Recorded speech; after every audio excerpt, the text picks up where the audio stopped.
ये भोगी है और प्रहलाद भक्त है, और भोग और भक्ति की लड़ाई। इसलिए प्रहलाद से कहता है भगवान का नाम मत लेवे।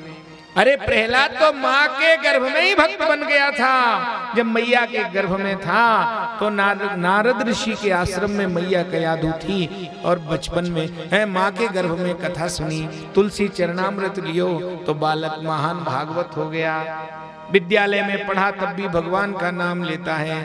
अरे पिताजी ने कहा बेटा भगवान का नाम लेना छोड़ दे, नियम तो ये है कि बड़ा पुत्र राजा बनता है, तू छोटा है पर मैं तुझे राजा बना दूंगा, तू भगवान का नाम लेना छोड़ दे। पर प्रहलाद ने कहा पिताजी तीनों लोगों के राज्य में भी प्रभु के नाम के जैसा सुख नहीं है, तो फिर मरने के लिए तैयार हो जा, मारने के लिए बड़े जतन करे।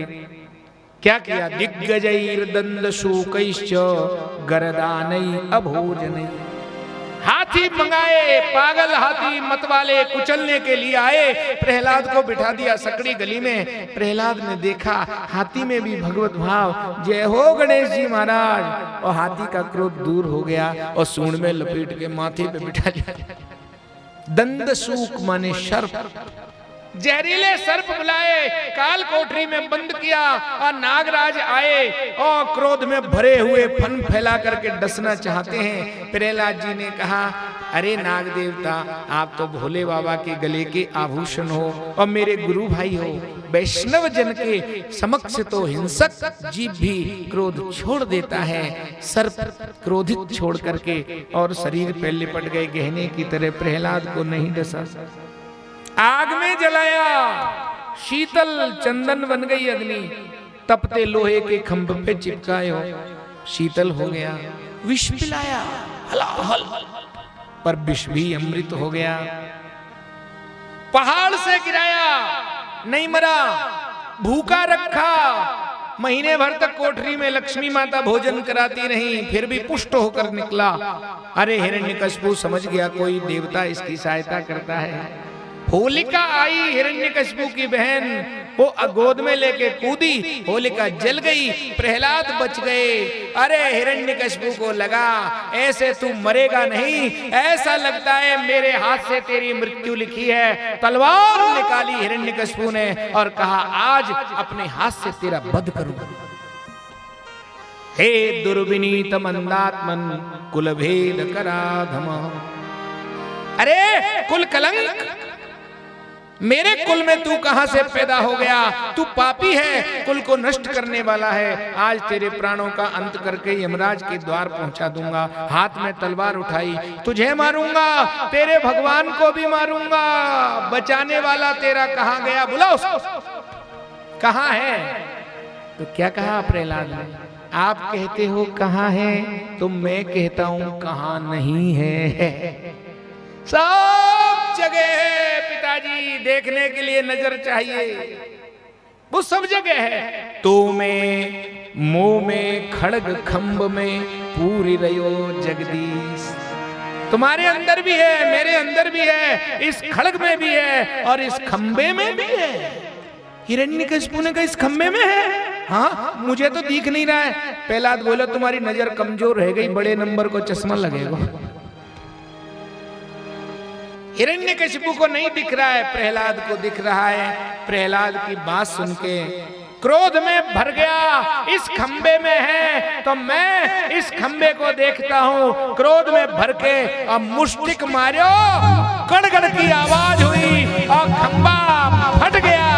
खंबे को फाड़कर साक्षात नरसिंह भगवान प्रकट हो गए। देखिए वहां नरसिंह भगवान की ओर, बोलिए नरसिंह भगवान की। बैठ जाइए, बैठ जाइए, मैं कैमरे वाले के लिए कह रहा था, आप लोग बैठ जाइए। सत्यम विधातुम निज भृत्य भाषितम, स्तंभे सभायाम न मृगम न मानुषम। आज भगवान ने विचार किया कि मेरे भृत्य माने भक्त ने कह दिया कण कण में भगवान है। आज अपने भक्त की वाणी को सिद्ध करने के लिए भगवान आज खंबे में से ही निकल रहे हैं ताकि भक्त का वचन सिद्ध हो जाए। और गगड़ गड़गड़ान्यो खंब फाट्यो पुन चरचराय, निकष्यो नर नाहर को रूप यति भयानो। गर्जना हुई, गर्जना होते ही भगवान ने खंबा फाड़ दिया और खंबे को फाड़ करके और खंबे में से बड़ा अद्भुत रूप बना करके और भगवान नरसिंह प्रकट हो गए हैं। बोलिए नरसिंह भगवान की, बोलिए नरसिंह भगवान की। आओ महाराज गर्जना करते हुए नरसिंह भगवान आ रहे हैं। बड़े विकराल मुख है उनका, अग्नि की तरह लपलपाती जिह्वा है और केस राशि गर्दन की जब घूमती है तब बादल टूट जाते हैं, धरती कांप रही है। नरसिंह भगवान गर्जना कर रहे हैं, तीनों लोग हाहाकार कर रहे हैं नरसिंह भगवान के क्रोध से। भगवान गए, हिरण्यकशिपु को उठाया, गोद में रखा और कहा तेरे सारे वरदान पूरे हो गए। मार दिया भगवान ने, न मैं नर हूं न मैं सिंह हूं, मैं मिला जुला नरसिंह हूं। गर्जना करी और नरसिंह भगवान गर्जना कर रहे हैं। सारे देवता भगवान की स्तुति करने के लिए आ गए, जय जयकार कर रहे हैं। कोई भी पास में जाने का साहस नहीं कर रहा है। लक्ष्मी डर रही हैं, ब्रह्मा डर रहे हैं। तब प्रहलाद जी को कहा, प्रहलाद जी नरसिंह भगवान के पास में गए और जाकर के जो ही प्रहलाद जी ने नरसिंह भगवान के चरणों में प्रणाम किया, आहा हा, प्रहलाद को देखकर भगवान का क्रोध दूर हो गया और भगवान ने गोद में बिठाकर छाती से लगा लिया। देवताओं ने फूलों की वर्षा करी। बोलिए नरसिंह भगवान की। कुर्सी लगाइए भगवान को। कितना दिव्य दर्शन है। जब ब्रह्मा जी डर रहे हैं और भगवान की अर्धांगिनी लक्ष्मी माता डर रही हैं, तब छोटे से बालक प्रहलाद को देखकर भगवान आह्लादित हो गए।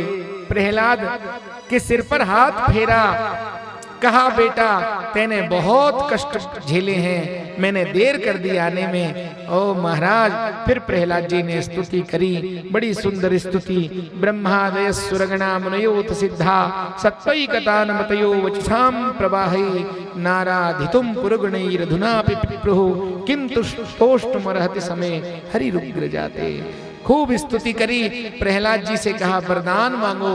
प्रहलाद ने कोई वरदान नहीं मांगा।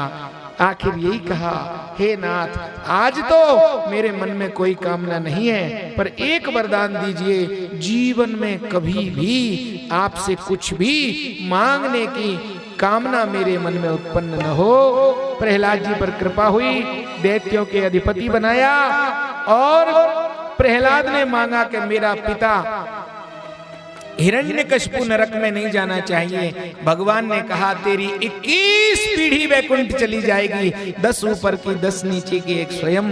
तेरे जैसा भक्त जिस कुल में होगा। प्रहलाद जी पर कृपा हुई, आप दर्शन कर रहे हैं। कितना सुंदर छोटा सा प्रहलाद और साक्षात नरसिंह भगवान की छवि दिखाई दे रही है इस रूप में। हम सब प्रणाम करें। आइए कथा का विराम करेंगे। हमारे यजमान दंपति आए, चंदन लगाएं ठाकुर जी को, गंधाक्षत, हाँ, श्रीमान अशोक जी, गोयल सपत्नीक, राहुल जी गंधाक्षत से पूजन करें और आइए उत्सव हुआ है ये। ओम नृसिंहाय नमः, नारायणाय नमः, भक्तवत्सलाय नमः, नृसिंहाय नमः। गंधाक्षत पुष्पाणि समर्पयामि, नमस्करोमि। बोलिए नरसिंह भगवान की जय, गिरिराज धरन की जय। देखिए कथा का भी विराम करेंगे। आप सभी